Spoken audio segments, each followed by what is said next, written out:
आप लोगों के सम्मुख हम एससीओ समिट पर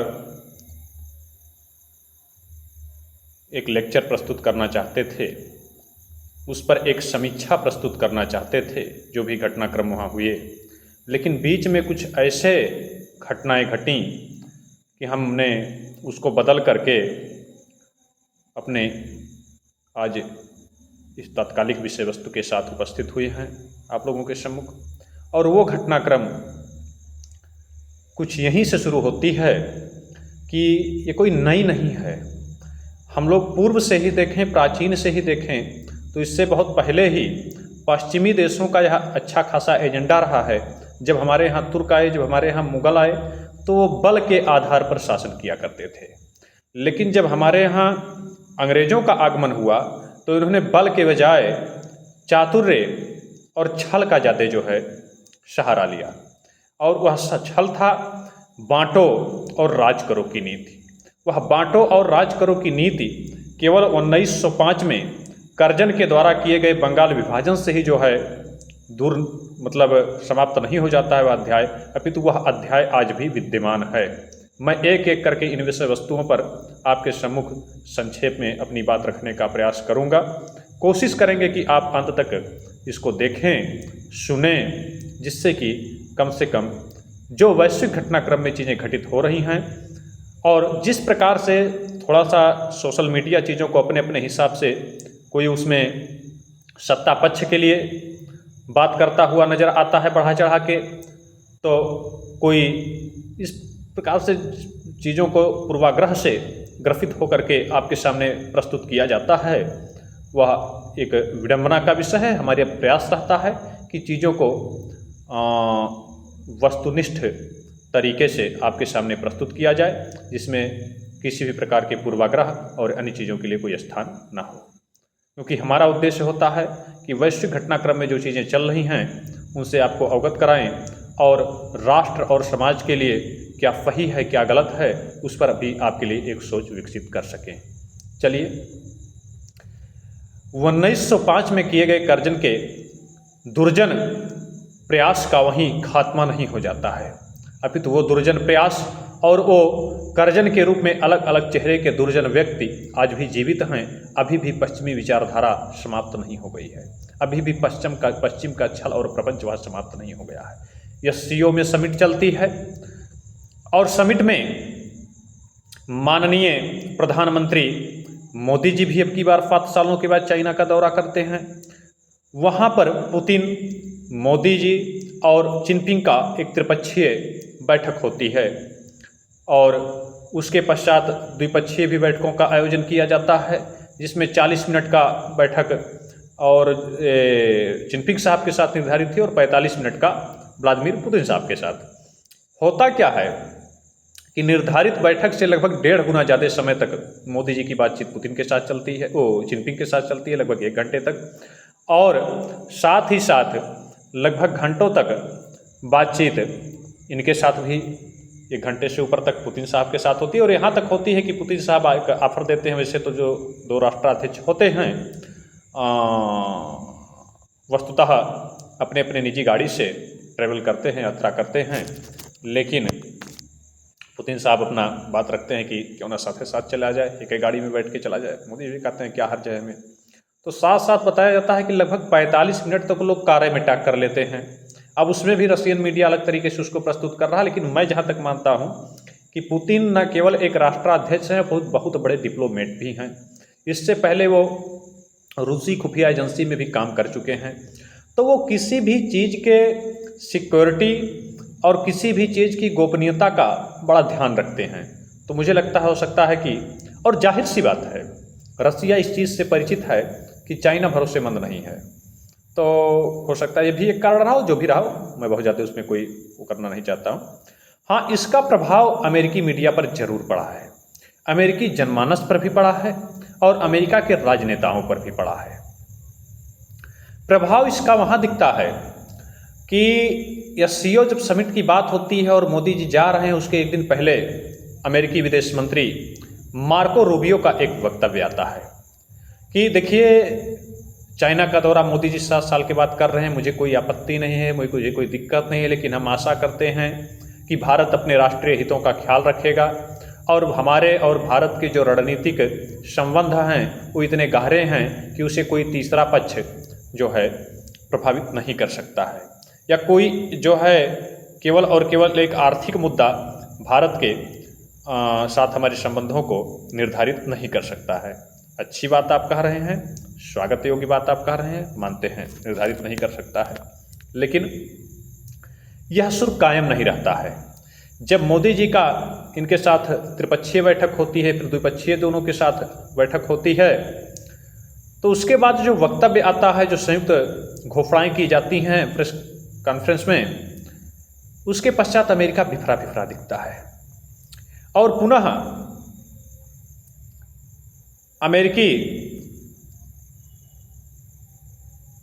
अमेरिका के वास्तविक चेहरे से हमें अवगत होने का मौका मिलता है।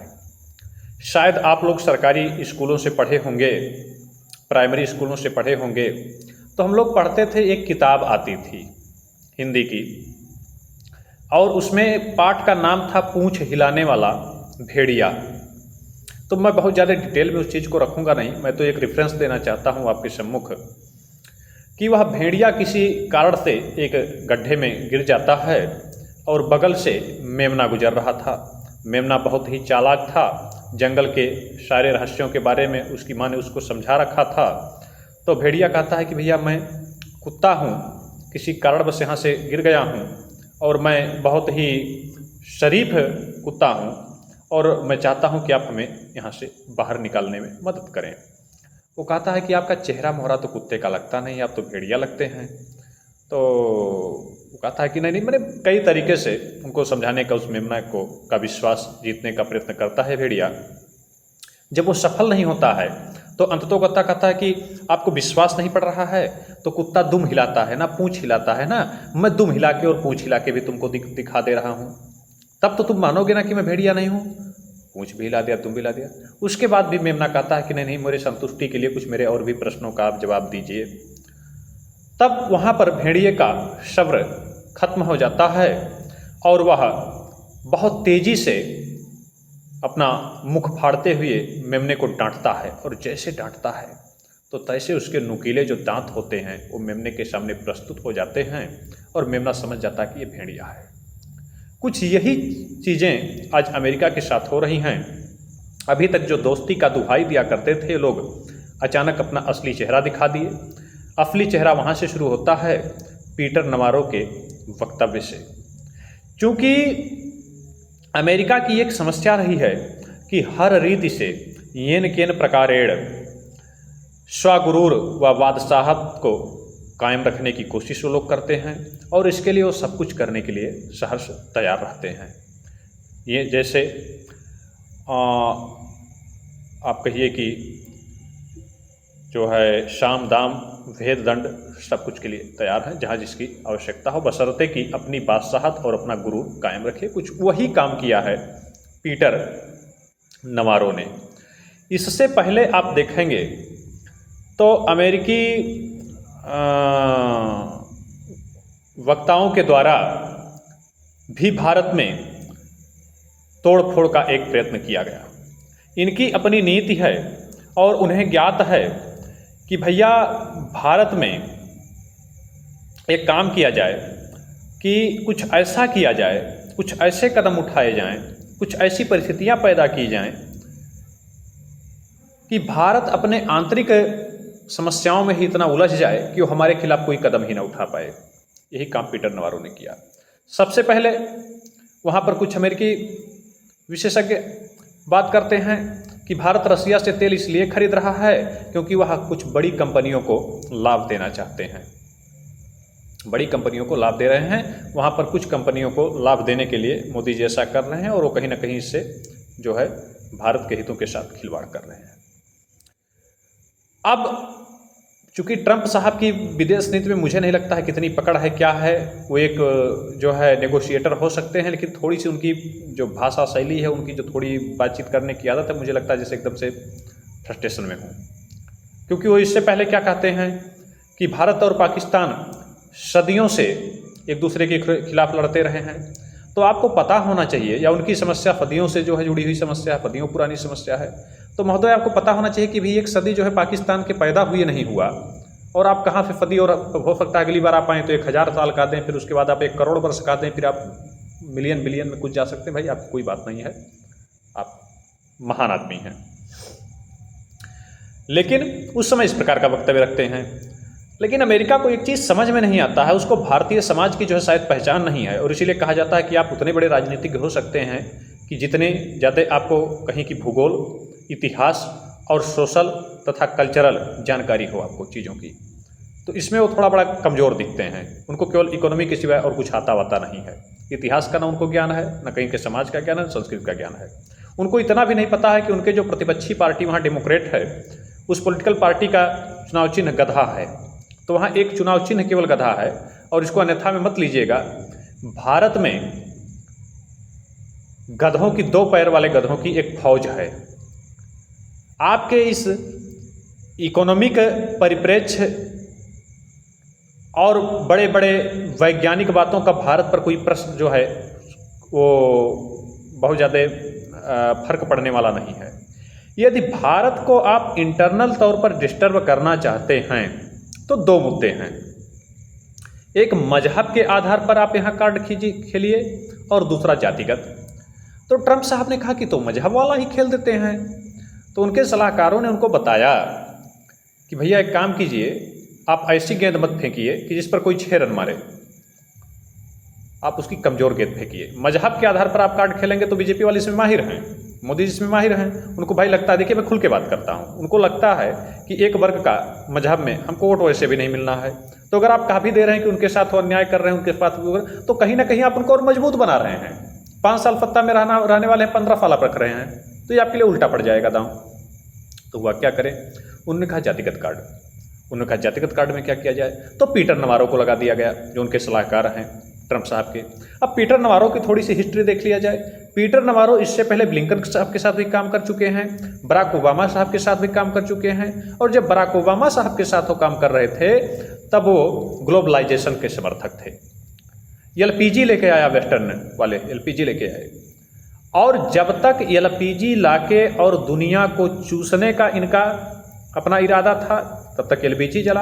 अब जब इन्होंने गरीब देशों के जो है रिसोर्सेज को चूस लिया है, उसको केवल अब खोइया बना के छोड़े हैं, तो अब ये संरक्षणवाद की बात कर रहे हैं। अब ट्रंप साहब के साथ आ गए तो अब इनको ग्लोबलाइजेशन भूल गए, अब संरक्षणवाद याद आने लगा। तो वेस्टर्न कंट्रियों की ये सबसे बड़ी पूंजीवादी जो है कंट्रियों की सबसे बड़ी यही रही है कि इनके पास दिल नहीं होता है। ये दिलविहीन एक मशीन होते हैं। शरीर तो इनके पास है, इनका कोई अपना दिल नहीं होता। इनके लिए रीति नीति आचार व्यवहार इससे कोई मतलब नहीं है। अब जब अन्य कार्ड सब इनके विफल हो जाते हैं तो याद कीजिए कि कर्ण और अर्जुन का युद्ध चल रहा था महाभारत में। जब हर बाण अर्जुन छोड़ते हैं और हर उनके प्रश्न जो है बाणों का प्रत्युत्तर कर्ण उतनी ही तेजी से देते हैं, तो कृष्ण बीच में आते हैं और अर्जुन से कहते हैं, पार्थ, ये प्रतिद्वंदी साधारण बाणों के योग्य नहीं है, दिव्यास्त्र का प्रयोग कीजिए। अर्जुन को यह समझते देर नहीं लगती है कि दिव्यास्त्रों में कर्ण भी उनके सामने कम नहीं है, तो कौन सा दिव्यास्त्र का प्रयोग करें जो उस पर प्रभावी हो। तो यह हुआ कि वह गुरु से शापित है और ब्रह्मास्त्र का प्रयोग कीजिए। तो पीटर नवारो ने भी आज ब्रह्मास्त्र का प्रयोग किया है, क्योंकि भारत में जो जातिगत मुद्दा है और मजहबी मुद्दा है, ये 2 मुद्दे परमाणु बम नहीं हाइड्रोजन बम की तरह फूटते हैं। अगर एक भी कण गिर जाए तो यहाँ विखंडन नहीं संलयन की प्रक्रिया होने लगती है हाइड्रोजन बम की तरह। परमाणु बम में तो विखंडन की प्रक्रिया होती है, तो हाइड्रोजन में और खतरनाक होता है, इससे संलयन से ऊर्जा मुक्त होती है। तो यहाँ संलयन की प्रक्रिया जो होने लगती है, हाइड्रोजन बम की तरह फूटता है। कार्ड भी यही खेला।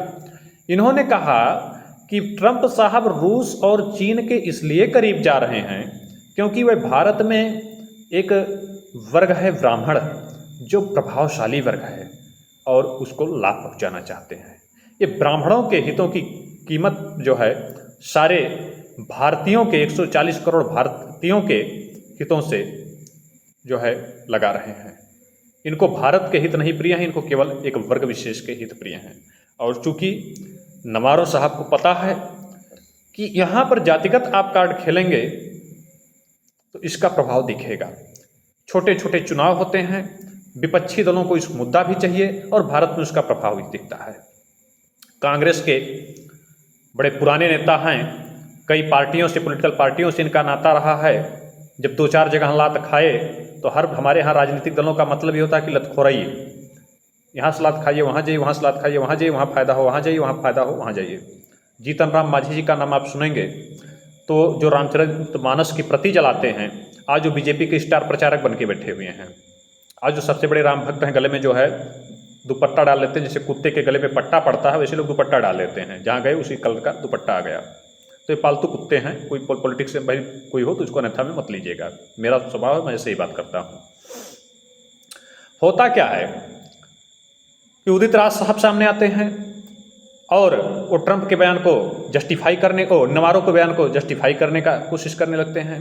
अखिलेश यादव जी भी इस पर ट्वीट करते हैं और दो अर्थी शब्द में उनका ट्वीट आता है, दो अर्थ या कहिए बहुअर्थी।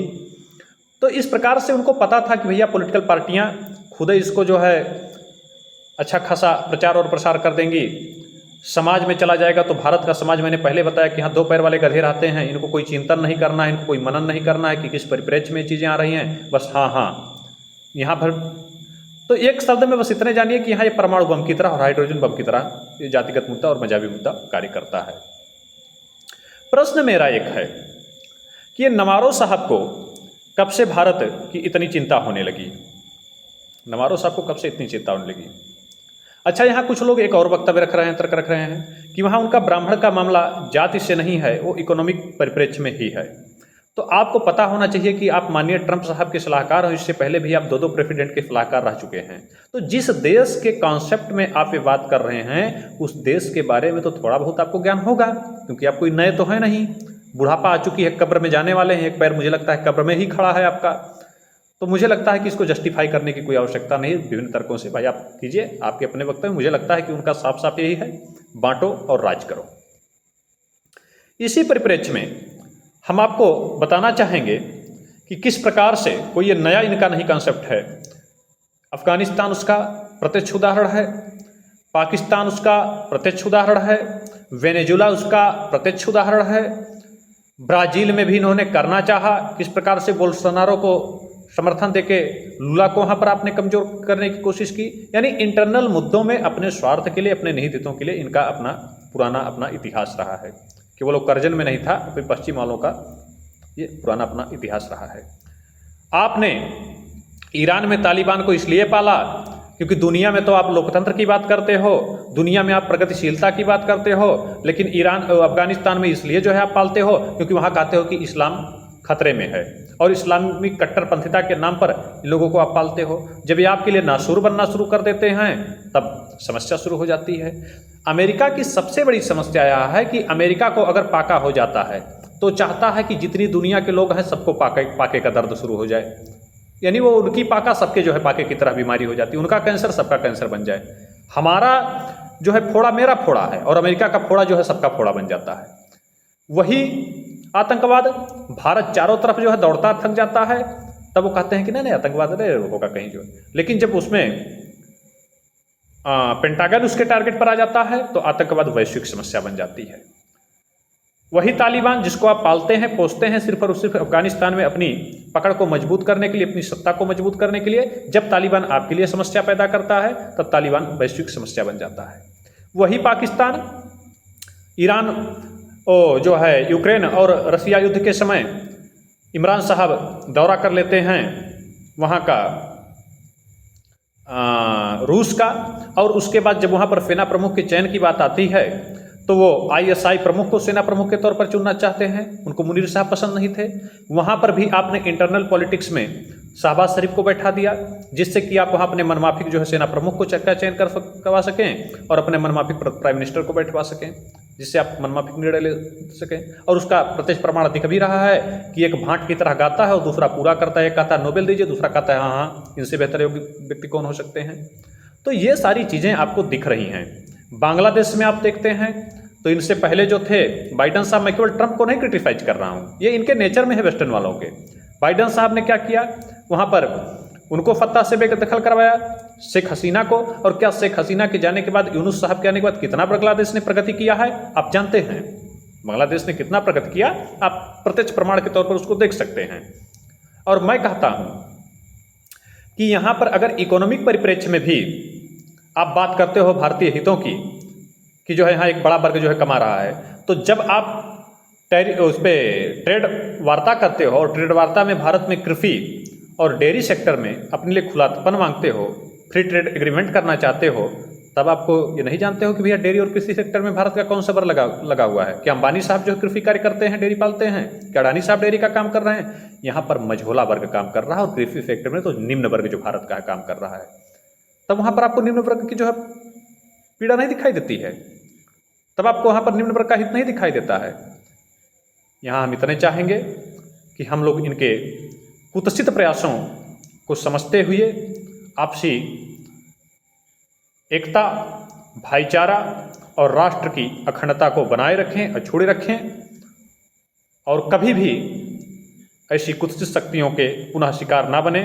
पुनः हम कर्जन जैसे चेहरे वाले दुर्जनों के उस दुष्चक्र से अपने आप को बचा के रखें, पुनः उनके फंदे में ना आए। इसी के साथ हम इस लेक्चर को यहीं विराम देते हैं। धन्यवाद।